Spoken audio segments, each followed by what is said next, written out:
Naxçıvan Muxtar Respublikasına, İran İslam Respublikasının ərazisindən dron hücumları həyata keçirilib.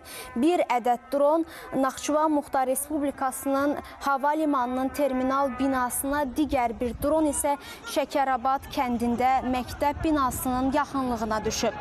Hava limanının binasına zərər dəyməsi və 2 nəfər mülki şəxsin xəsarət alması ilə nəticələnən İran İslam Respublikası ərazisindən həyata keçirilən bu dron hücumlarını qətiyyətlə pisləyirik.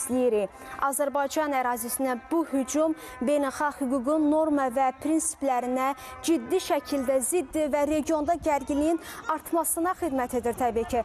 İran İslam Respublikası tərəfindən qısa müddət ərzində qeyd olunan məsələyə aydınlıq gətirilməsini, buna izahat verməsini və bu kimi halların gələcəkdə təkrarlanmaması üçün zəruri təxirə salınmaz tədbirlər görməyi tələb edirik. Azərbaycan tərəfi müvafiq cavab tədbirləri görmək hüququnu özündə saxlayır. İran İslam Respublikasının Azərbaycan Respublikasındakı fövqəladə və səlahiyyətli səfiri Müçtaba Dəmirçulu Xarici İşlər Nazirliyinə çağırılıb. İran tərəfinə kəskin etiraz bildirilərək müvafiq etiraz notası təqdim ediləcək.